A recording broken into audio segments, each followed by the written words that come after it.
Good afternoon, everyone. My name is Kathy Purdy. I'm the marketing manager at Schoeneck King. I'd like to welcome you to part 3 of our webinar series, New York Paid Sick Leave. Just 2 quick housekeeping items before we get started. Please enter your questions through the Q&A box located at the bottom of your screen, and our presenters will do the best they can to get to those before the end of our program. And if you would take a moment to complete the survey once the webinar has concluded, we would appreciate that. So to get things started, I'm going to hand today's presentation over to Andy Bobreck. Thanks a lot, Kathy. Good afternoon, everyone. Hope you're all doing well. We have our 3rd installment now on New York Paid Sick Leave. We've had tremendous responses to date to the webinars, lots of questions that we received, so our sense is that there was still interest among prospective attendees on this subject, and today's attendance is certainly indicative of that. So we're glad to have you. Just a couple preliminary notes here. There's still things that we're not clear on and we don't know. We still have not seen any guidance from state officials, from the State Department of Labor. I checked the state register this morning where the state publishes its regulations. Did not find anything there on paid sick leave. So again, keep that in mind.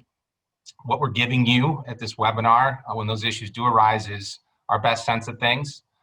That should not at any time replace you contacting your bond attorney or legal counsel to address those issues and any uncertainties to make sure that you're comfortable on how your business organization is proceeding. We did send the slides out just a little bit ago, and hopefully you received those in good order. If for some reason you didn't, we will be resending those to you after the presentation. We'll also be publishing those slides as well as a recording of the webinar afterwards too.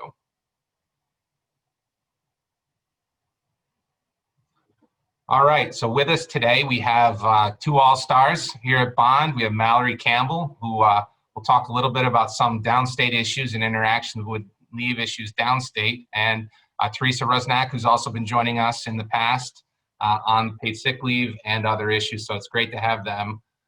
Before we go into their pieces, I want to just give you a quick outline of what we'll talk about. Again, I'll cover some of the basics again, based on the questions that we're receiving, that there's still a lot of, what I think are appropriate and very fundamental questions. Not surprising, there's a lot of legislation that's being thrown at HR these days, especially here in New York. So we want to make sure we provide just a brief high elevation overview of the basics. If you're coming into this cold or unfamiliar with this statute, what I would encourage you to do is take a look at one of the 2 prior webinars that we've provided on this subject, especially the first one that we provided back earlier in August. That really went into detail in the nuts and bolts of this legislation. It'll give you the background that you need moving forward. Teresa is going to cover some hypotheticals, some questions that we're getting of, well, how is PSL going to interact with paid family leave or FMLA or some other forms of paid COVID leave benefits. So we've got some hypos to illustrate how this may work once that date hits January 1 of 21. And then, as I mentioned, Mallory's going to talk about leave provisions that we have on the books in New York City and in Westchester County. I know we have a number of attendees with us today. Even if you don't have a business located or an organization located in those jurisdictions, those statutes could still potentially apply to you if you have employees who are working in those areas. So I think it's good for you to keep an eye on those, especially if you may at some point have an employee working in those jurisdictions. And then we love all your questions. I see them ticking in right now as I'm talking. Keep firing them away using the Q&A feature. We've tried to synthesize those questions down, and we'll answer a number of those at the end of the presentation, in addition to anything else we can cover. But keep submitting those through the feature. All right, so just very quickly, again, the accruals for paid sick leave in New York are set to begin at the end of this month. That's the effective date of the legislation, so that's when the accruals begin. The legislation, however, also makes clear that use of available paid sick leave time does not begin until January 1 of 2021. So those are the two key deadlines for you to keep in mind. As we've talked about before, the amount of leave and the type of leave that you will need to provide as an employer will depend on your size and, in certain cases, the amount of net income that your business or organization has. So we had previously prepared this chart so you can figure out where you may fall in this. If you have any questions regarding where you may fall, or if it's not clear to you, again, I encourage you to work with your bond attorney or legal counsel. Some additional basics. What we're going to talk about today with respect to New York paid sick leave applies to private sector employers. If you are a public sector employer on this webinar, we're certainly happy to have you with us, but you should be advised that the statutory area where this particular law is going to be codified has been construed both at the State Department of Labor and in courts to exclude public sector entities. So again, when we're speaking today, we're talking about private sector employers who are covered under the statute. Two ways that employees can be provided the paid sick leave. It can be front-loaded, and by that we mean they're given their allotment of time, whether it's 40 unpaid hours, 40 paid hours, or 56 paid hours. You're given that bucket of time on the front end as of, let's say, January 1, 2021. So all that time is available to the employee, and they can then use it as needed throughout the ensuing calendar year. Alternatively, you can have employees accrue the time on a rolling basis, and they would essentially earn 1 hour of paid sick leave time for every 30 hours worked. And again, it's 30 hours worked. So if vacation time or any other unpaid time should not count as hours worked for purposes of the accrual. And then the employee can, of course, use that accrued time on a rolling basis and as available. There are mandatory carryovers of the time from year to year. So if you have unused, if an employee has unused paid sick leave and they have under 100 employees, they can roll over or carry over up to 40 hours per year.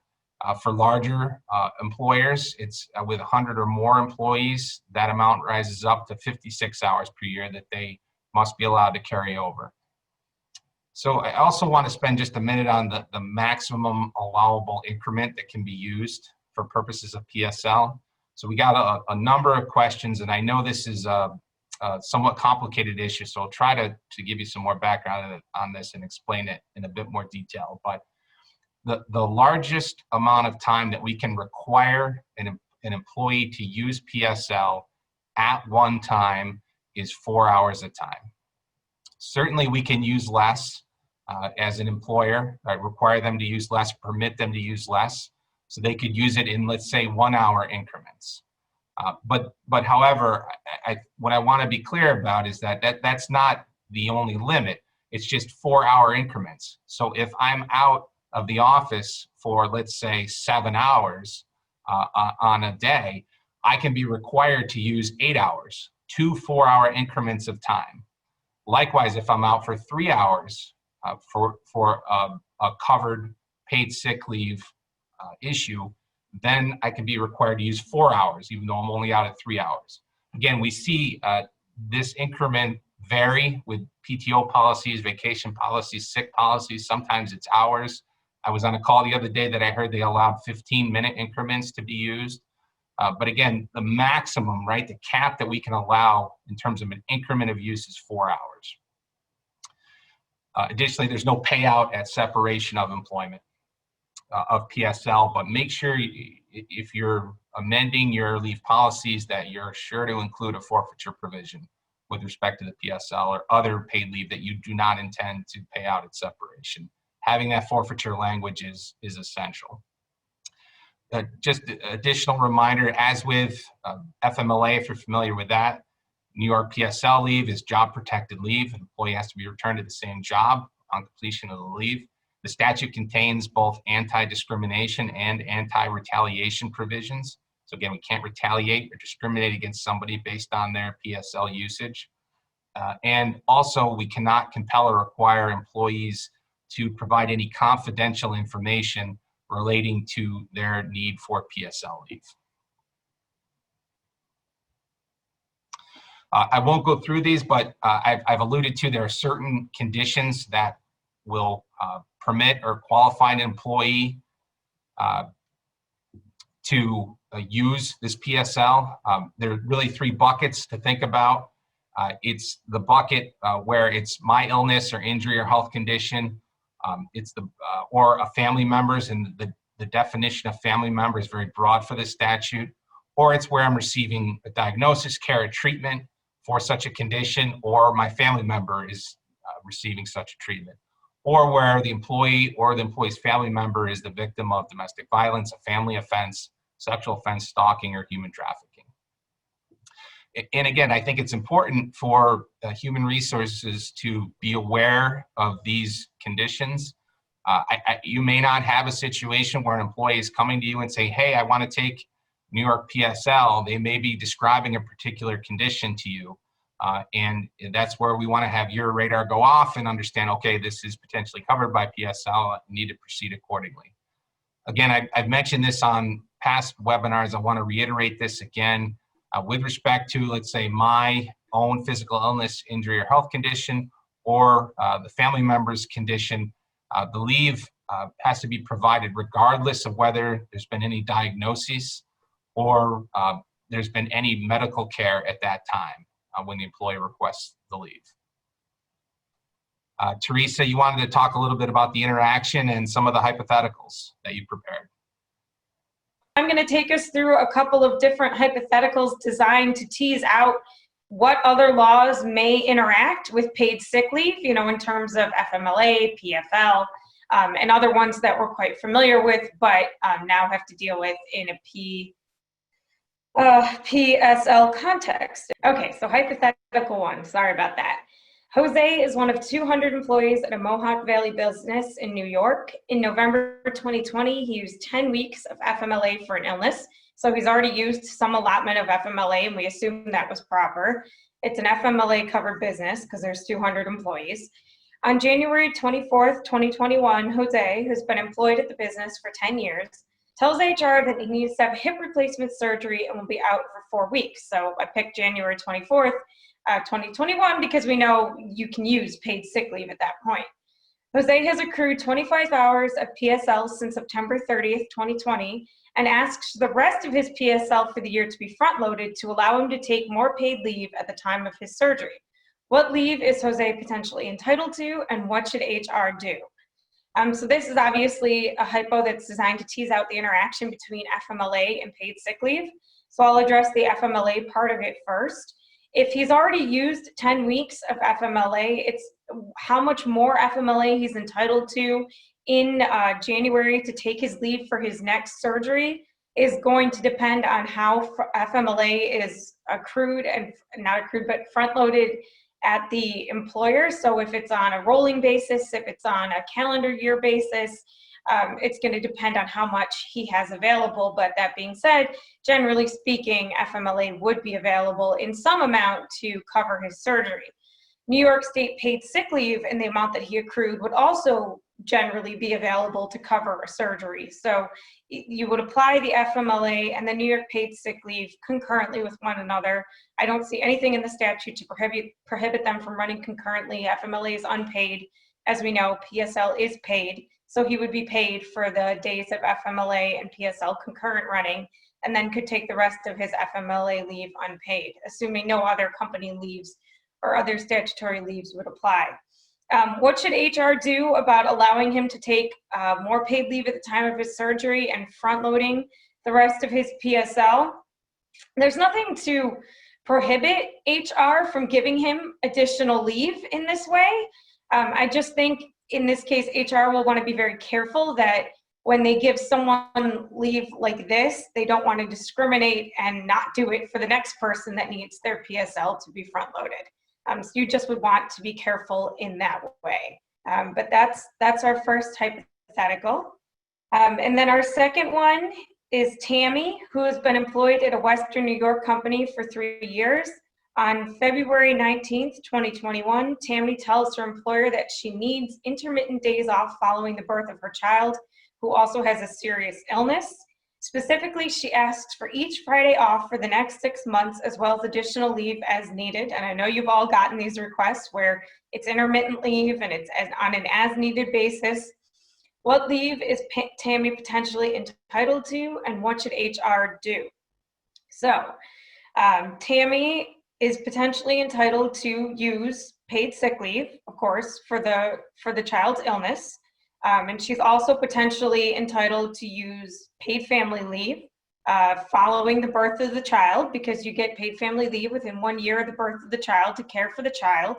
You also could get paid family leave to care for the child's illness, assuming it's a young child who's ill, which is the facts that we have here. And then you could also potentially have FMLA implicated here, because you can get FMLA to care for the serious health condition of a child, as well as following the birth of a child. So these are all potentials that could come into place here.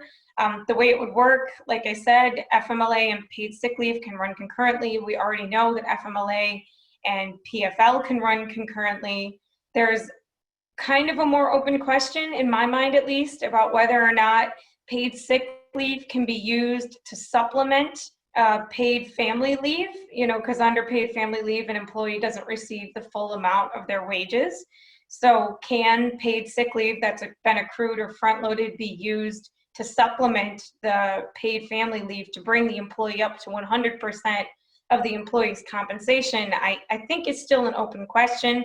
Personally, I have a difficult time seeing how that would not be allowed, given that the paid family leave regulations allow for supplementation of paid time off. I don't know why paid sick leave would be treated any differently than paid time off in this circumstance, but of course, that's just something we're hoping to get clarified in the guidance, along with many others.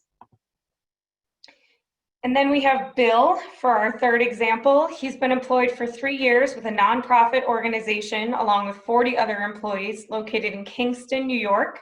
Bill's employer front-loaded 40 hours of PTO for him to use for New York PSL purposes on January 1, 2021. So this employer is front-loading, and they're also using PTO to cover PSL. So there's no separate PSL bank, which is perfectly permissible as long as you let the employee use the PTO, for PSL purposes, that's fine.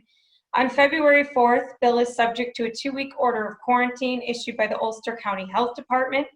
What leave is he potentially entitled to, and what should HR do?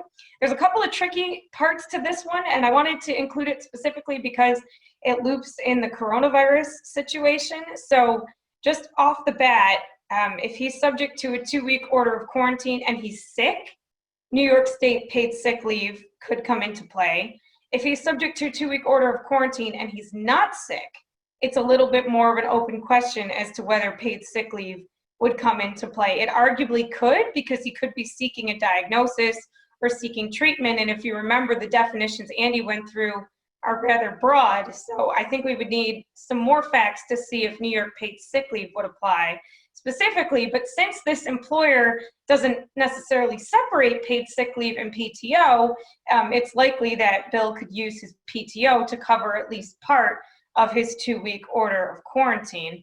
Then, of course, we have the New York State COVID-19 leave, which does not have an expiration date on it, which could potentially be in play as well, where he could get 5 days of paid leave for that reason. And then I know some of you are probably thinking of the FFCRA, and that's another thing I wanted to address here. The FFCRA, by its terms, is set to expire before January 1, 2021. It's set to expire on the last day of 2020. So unless that gets extended, and it might, right now, Bill would not be entitled to any FFCRA leave. And of course, FMLA isn't going to apply here because the employer is not large enough, does not have the 50 employees. Bill's only one of 40 employees. Okay, so that's hypo number 3. And then my last one, a bonus, kind of tying it all together. Oh, hold on.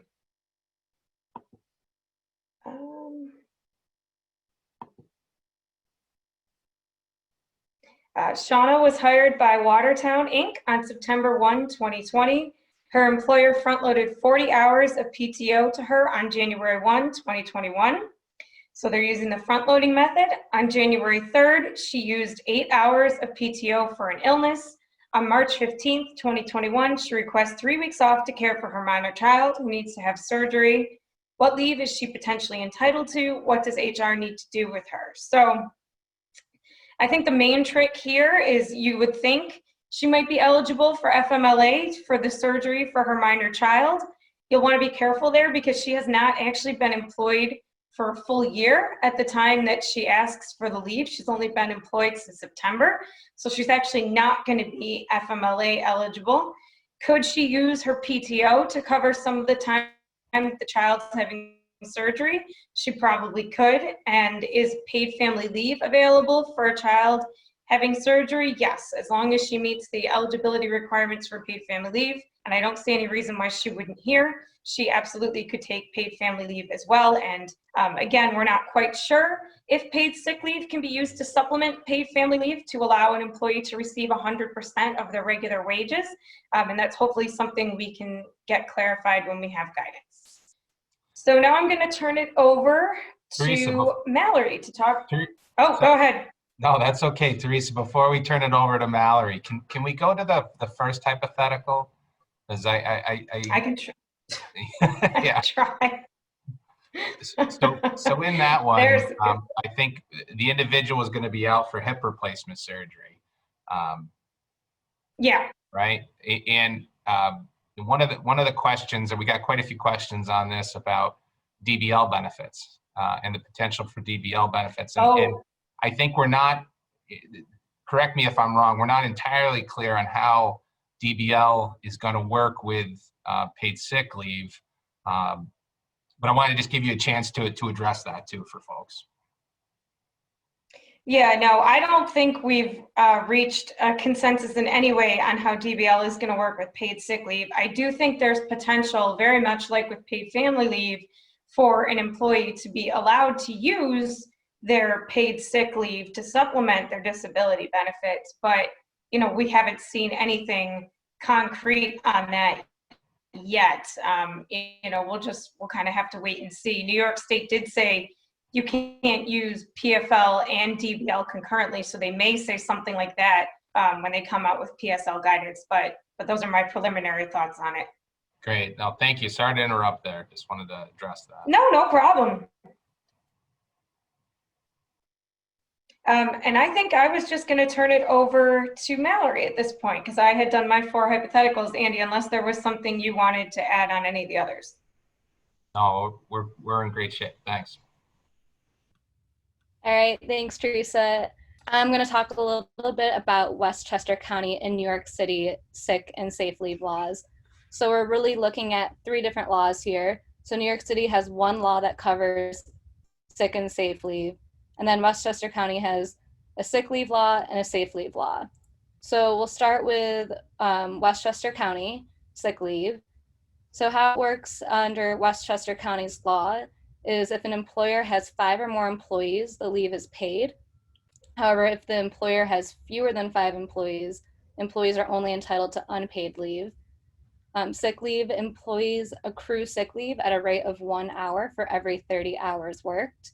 Employees begin accruing their hours at the start of their employment. However, the employer can limit it so that employees cannot use the leave until after 90 days of working. And employees can accrue, use, and carry over up to 40 hours per year.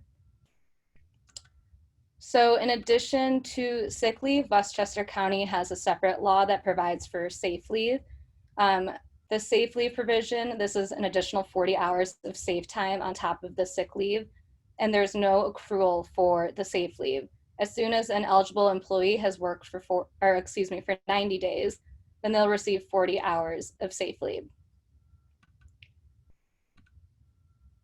So New York City's sick and safe leave is pretty similar to Westchester's sick leave.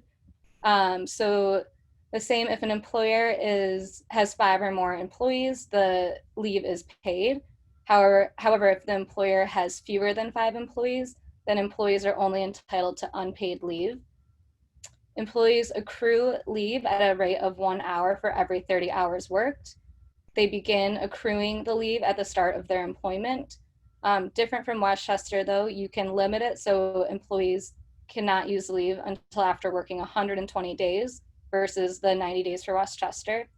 And then in New York City, employees can accrue, use, and carry up carry over up to 40 hours of sick and safe leave per year. So the big question here, we've kind of been talking all about the New York State paid sick leave law. So how does Westchester and New York City, how do we kind of recognize the interaction between those local laws and the state laws? So employers must provide leave that meets or exceeds the requirements of both the state law and the local laws. Does this mean that the laws run concurrently? This isn't entirely clear. We're not sure on that, but we do believe that it should. We'll have to wait for more guidance on that though.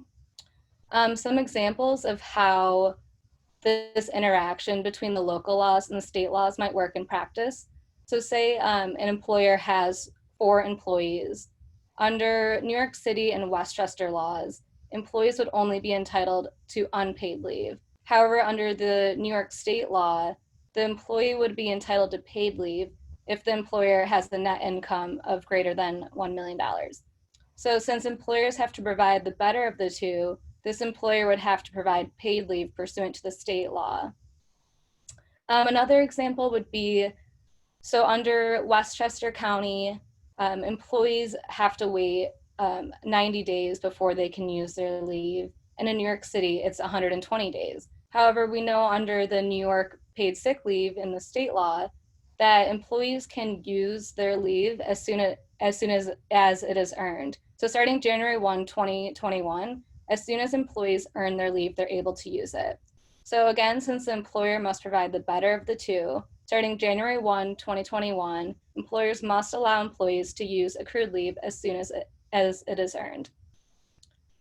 So a last example would be an employer who has 100 or more employees.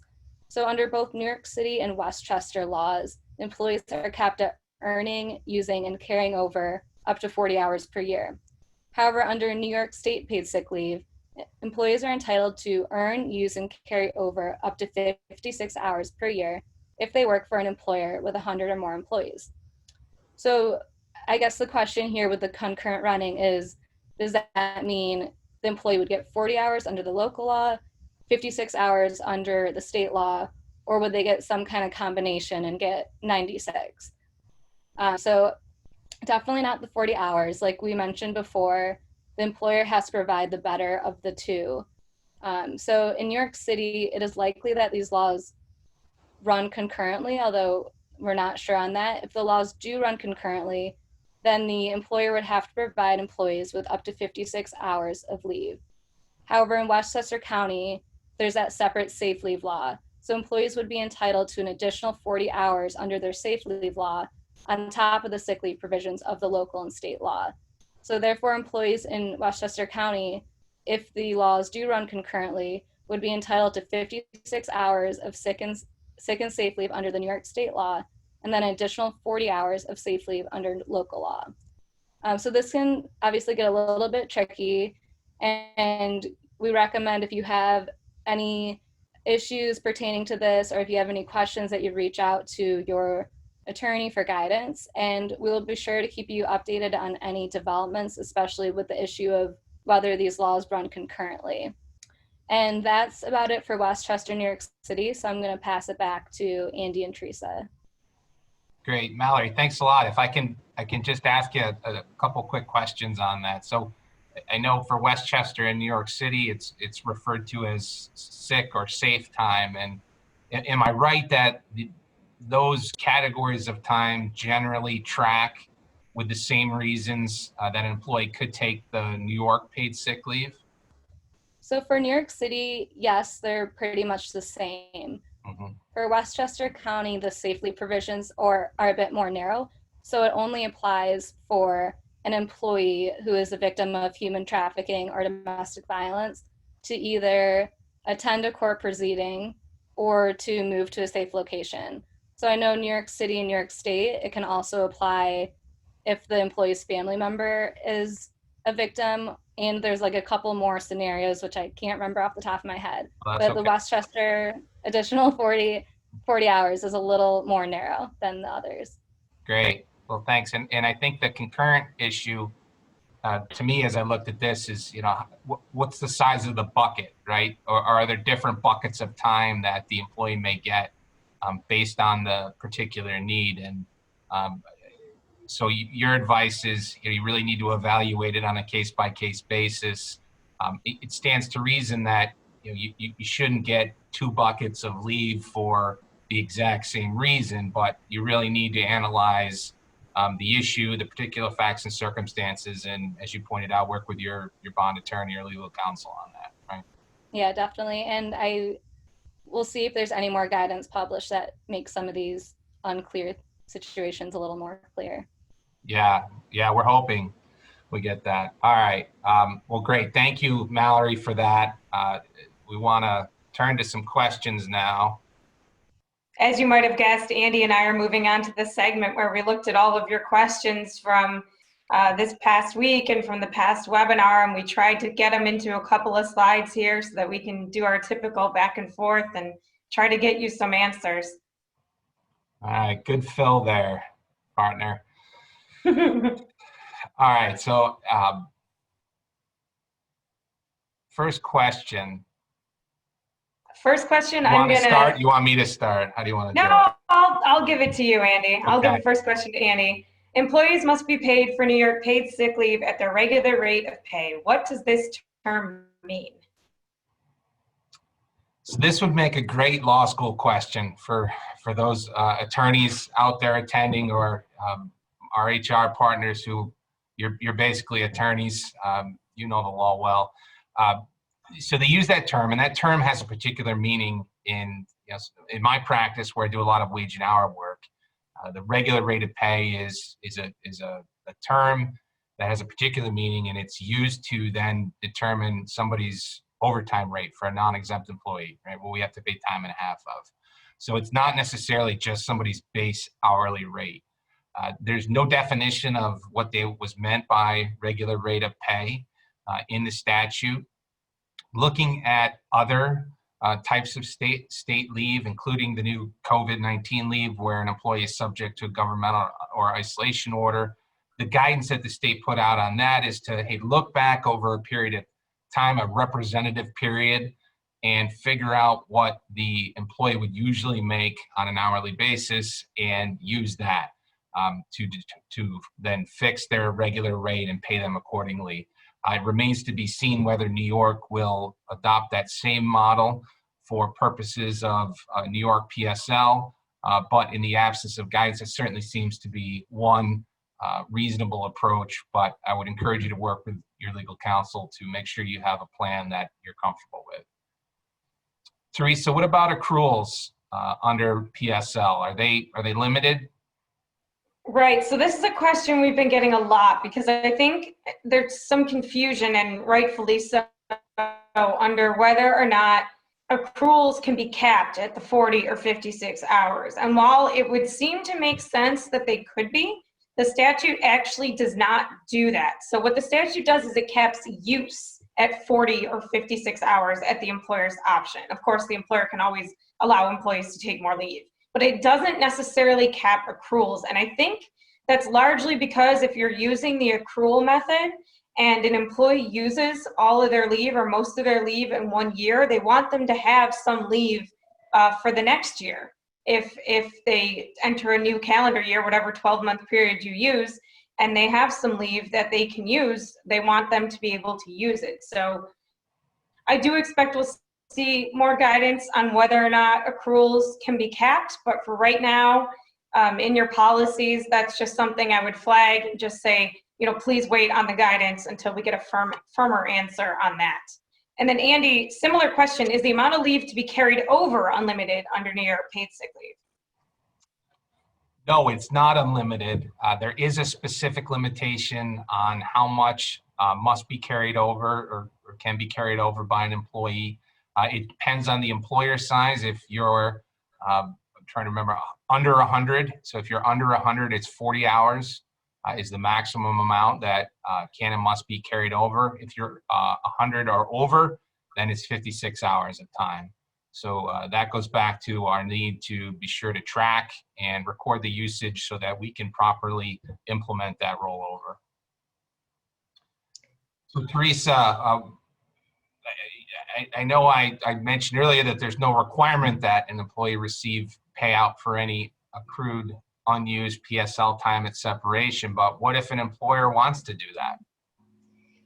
Right, so I think there's nothing really logically to stop an employer from doing that. Obviously, the statute doesn't speak to it. We don't have guidance, but in the absence of employers being required to pay out anything that an employer desires to pay out, I think would be permissible as long as they follow the usual rules of not doing it in a discriminatory way, not just paying out one gender or not just paying out one race or one age or anything like that. I don't see why it would necessarily conflict with anything in the statute to pay out at separation a rate other than the employee's regular rate of pay.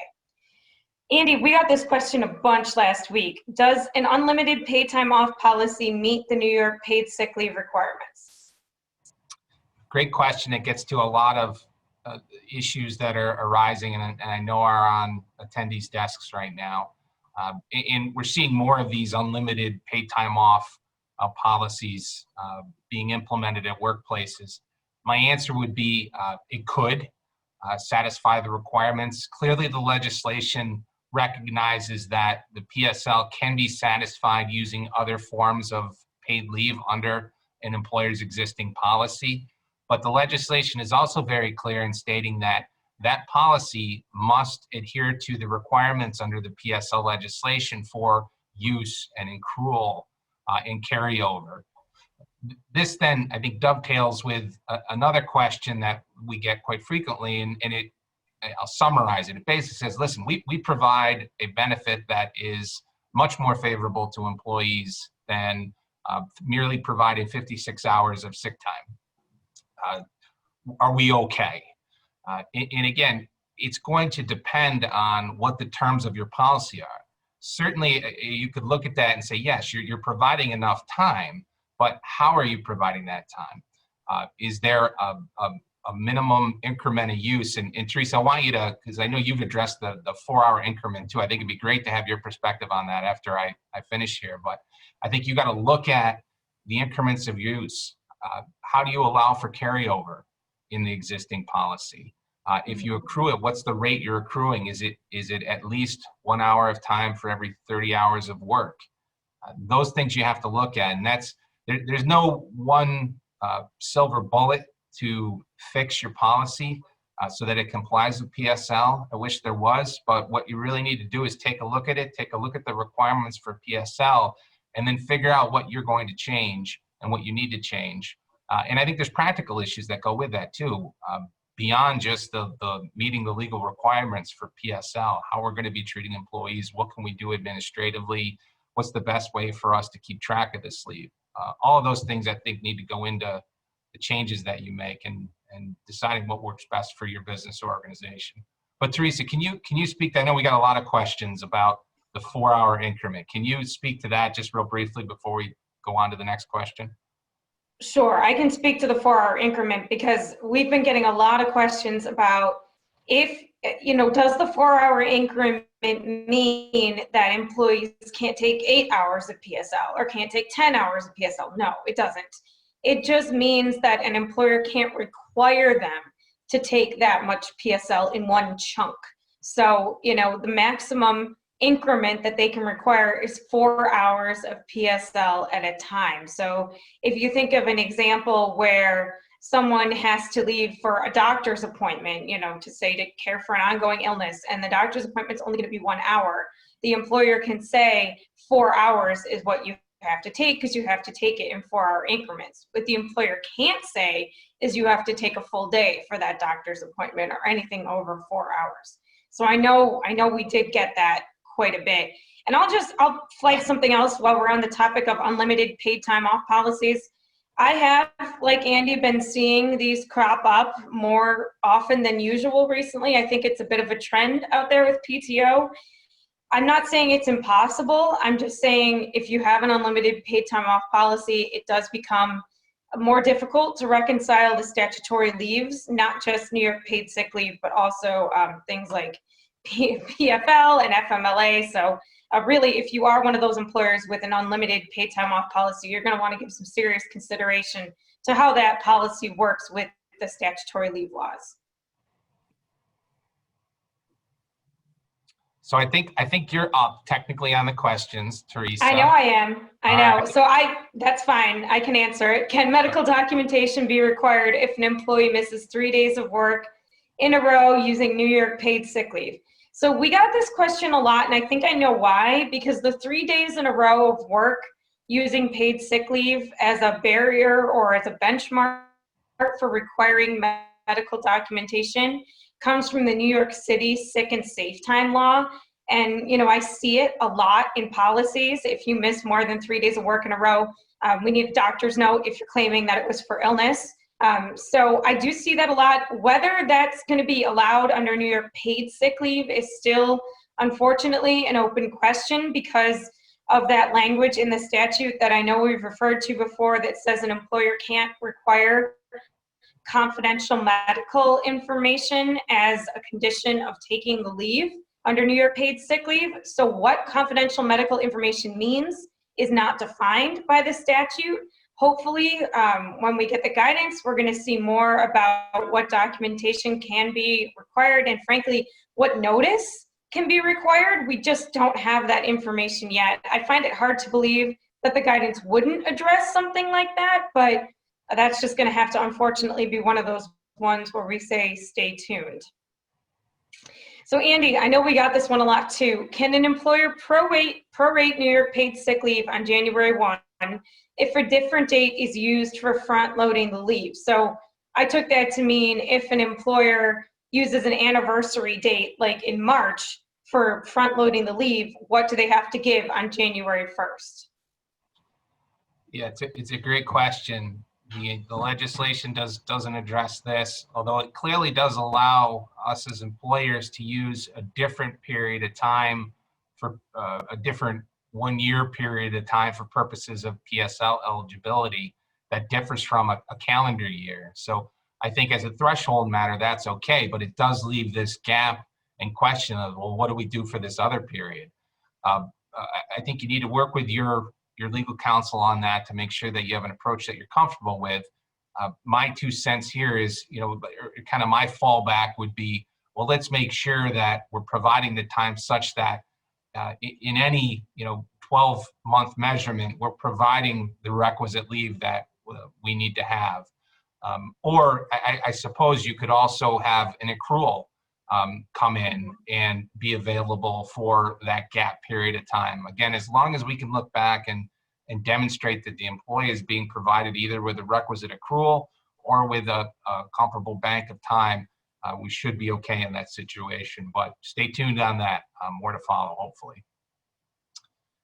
All right, so Teresa, we got this question in various permutations, but if an employee is out and they're work Monday, Tuesday, on Wednesday they were set to work overtime that day, and overtime meaning beyond their regularly scheduled hours on that Wednesday. So they were scheduled to work 10 hours instead of 8 hours.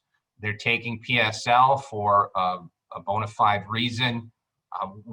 Do we have to pay them their overtime too? How does that work? So this question I thought was one of the best ones that we got last week. So kudos to those of you that thought of it and submitted it. We went and looked at the New York City sick and safe time law to see how they address it, because of course our statute does not, and we don't have guidance on it. But what New York City does is they say if you were scheduled to work the 10 hours and 2 of those hours were supposed to be overtime, you would get the paid sick leave for all 10 of those hours that you were scheduled to work. Whether you would get 2 hours of overtime pay and 8 hours at your regular rate of pay is obviously the question that follows naturally from this one. And New York City law was helpful there too. And they said, no, the leave would just have to be paid at the regular rate of pay for sick leave. It wouldn't have to be paid at the overtime rate. Again, that's not necessarily to say that's what's going to happen with New York State, but to the extent the laws are similar, I thought it was helpful to at least give us a sense of where they might go by looking at the New York City law. Andy, can we front load New York paid sick leave for some employees and accrue it for others? So nothing in the statute prohibits that expressly. To me, that seems very logical. Yes, we could do that depending on the circumstances. The one key takeaway for me and hopefully for you in that situation is we just want to be able to explain the legitimate non-discriminatory reason for how we're drawing the line in terms of who gets it by accrual and who gets it by the front-end loaded method. But yeah, that should be fine. So what if, Teresa, and I should mention here too, Mallory is busy working away at the many Westchester County, New York City questions that we've gotten online. So Mallory, I know you're working away there. Thank you for taking those and doing your best to answer those questions from folks. But Teresa, if the employee's regular work week is 35 hours, can an employer cap their use at 35 hours of New York PSL? And I guess it would depend on what they mean by cap, huh? Yes, it would. So if you're asking, can the employer have them only use 35 hours for the 35 hours that they missed, saying they're out for a week, then yes, assuming they have the leave, you don't have to give them 40 hours of PSL if they've only missed 35 hours of actual work. So I think the answer there is yes. If the question is, if a regular work week is only 35 hours, can we not allow an employee to accrue or to use up to 56 or 40 hours, depending on the size of the employer? I don't think that's the case. I think the employee would continue to accrue under the usual 1 hour for every 30 hours worked, or be front loaded the 40 or 56. I don't think the length of the work week necessarily changes that, except the speed of the accruals and the possible amount of the front loading. Andy, does a temporary employee with an agency receive New York PSL from the agency or from the placement entity? So I do have several clients who are temporary or staffing or payroll companies, and I know they're asking themselves this question right now. For me, the fallback is, who is issuing the W-2 to the employee? Who is the employer of record? That is the entity that clearly has the obligation to provide this leave to the employee, and that can vary depending on the relationship. Commonly, although not exclusively, it's the temp agency that is the employer of record and therefore would have the legal obligation. But whether or not that's the case, I recommend that either the entity that is having the contingent worker provide services there, as well as the temp or personnel staffing company, they both need to be mindful of this obligation because they're both exercising some level of control over the employees. There's always this concern about a potential joint employment situation and the liability or obligation flowing to both entities. So whether you're the entity who's receiving these services or you're the temporary staffing company who's providing these services, you want to make sure that you're comfortable with the arrangement and that appropriate measures are being implemented to provide the paid sick leave to the workers. There's, at the end of the day, there's somebody's employee. That's for sure. So what about, we got a lot of questions with hypotheticals on attendance policies. What about that? What if I have a policy, Teresa, that says, hey, 5 or 10 absences period, and you're subject to disciplinary action? Well, I would say that's going to be a problem. And when I've been seeing those policies, I've been flagging them because right now we don't necessarily have notice or documentation requirements for New York paid sick leave. So you, in essence, could be disciplining an employee for taking leave for a protected reason, in the way that the employee is supposed to be taking the leave, in the absence of documentation or notice requirements. So, again, that's something I'm flagging when I'm looking at attendance policies. I know a number of employers have them. I don't think they're a bad thing. Just if you do have them, you need to be aware that disciplining someone for missing leave for a protected reason is not going to be considered a valid reason for discipline, and it could expose you to a retaliation or discrimination claim on that basis. So please just be careful of that. Andy, can an employer impose a 90-day waiting period before New York paid sick leave use? I know a number of other paid sick leave laws have waiting periods.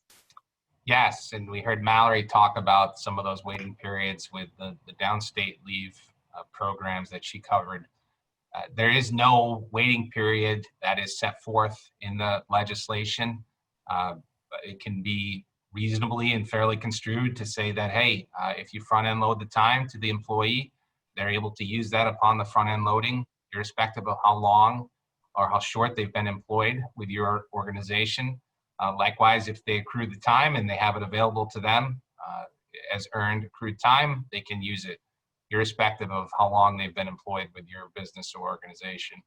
Could be an area where we see clarification or guidance from the state that's contrary to that interpretation, but again, it hasn't been issued as of yet.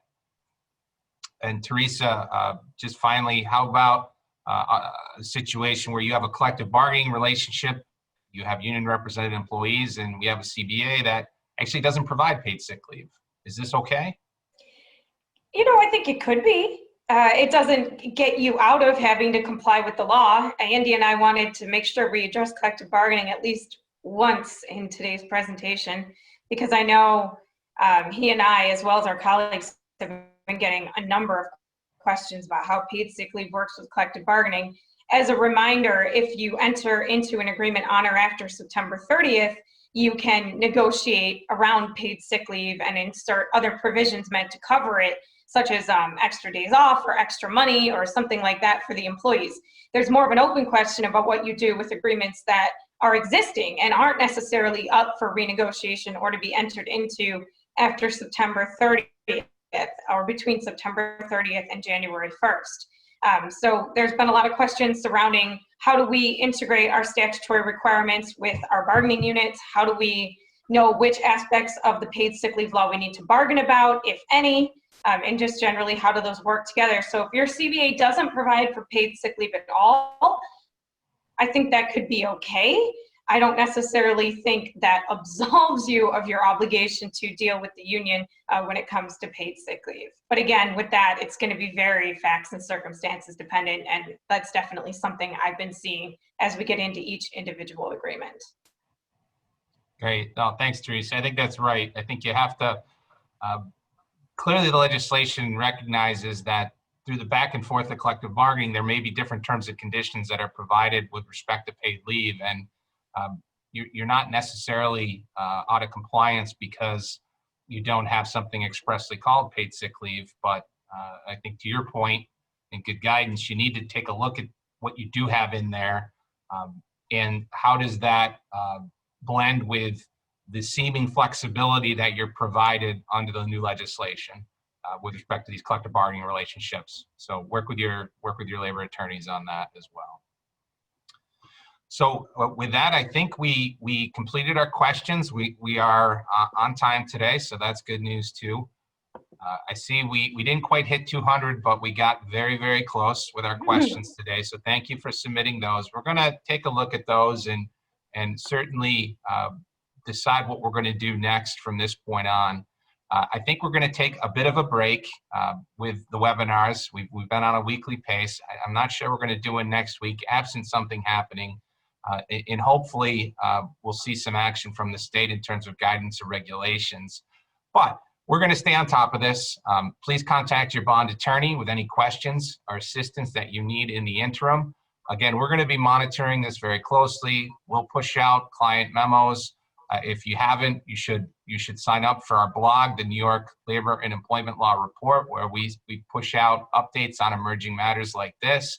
Or you can certainly hit up Mallory, Teresa, or me on LinkedIn. Send us a link. We try to keep our contacts updated through LinkedIn as well. So thanks again, everybody, for attending today. We wish you the best of luck and success. Thanks.